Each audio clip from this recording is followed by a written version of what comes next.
আমি জামাতে যোগ দিয়েছি মূলত দুইটি কারণে। প্রথমত একটি কারণ হলো যে আমি বলতে গেলে একটা মানে পার্টিলেস লোক হয়ে গেছি, আমার কোনো রাজনৈতিক পরিচয় নাই। আমি আজকে 2.5 বছর ধরে বিএনপি থেকে বহিষ্কৃত। আমাকে বহিষ্কার করার জন্য কোনো কারণ দর্শানো হয় নাই।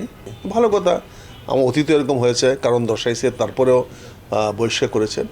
কিন্তু আজকে 2.5 বছর হয়ে গেল, তারপরে আমি দল থেকে বিদ্রোহ করে নির্বাচনও করলাম। কারণ আমি বলছি বিএনপিটা রাজনৈতিক দল এবং নির্বাচনমুখী দল, এই দল নির্বাচন বয়কট করতে পারে না। সেই প্রতিবাদে আমি নির্বাচনে অংশগ্রহণ করলাম। সেই নির্বাচনে আমি ভোট চাইনি, আমি দেশমাতা খালেদা জিয়ার মুক্তি চেয়েছি এবং সেখানে কাহারের মতো একটি প্রার্থী যেন পাস না করতে পারে তার জন্য সর্বাত্মক চেষ্টা করেছি। কিন্তু দেখা গেল যে বিএনপি আমার প্রতি তাদের কোনো রকম আর আকর্ষণ নাই, একদম আমি আকর্ষণবিহীন হয়ে গেছি বিএনপির কাছে।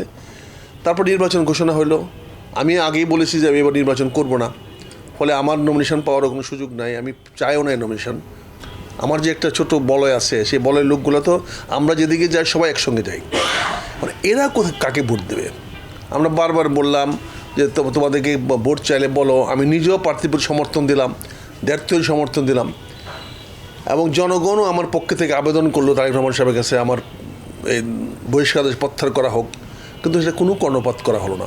অর্থাৎ আমাদের প্রতি ন্যূনতম গুরুত্ব দেওয়া হলো না। তা আপনারা সরকারের কাছে দাবি করেন, সরকার দাবি পালন না করলে আপনারা বিদ্রোহ করেন। তা আপনার কাছে জনগণ, আমার এলাকার জনগণ দাবি করলো, সেটা করলেন না। এটা ছিল একটা অন্যতম কারণ। তো দেখলাম যে আমাকে কোথাও না কোথাও যেতে হবে। সেখানে যে জামাত আমাকে গ্রহণ করবে এটা তো আমি আশাও করি নাই, কারণ আমি তো প্রচুর জামাতের বিরোধিতা করেছি, প্রচুর 91 সন থেকে আমি প্রচুর জামাতের বিরোধিতা করেছি।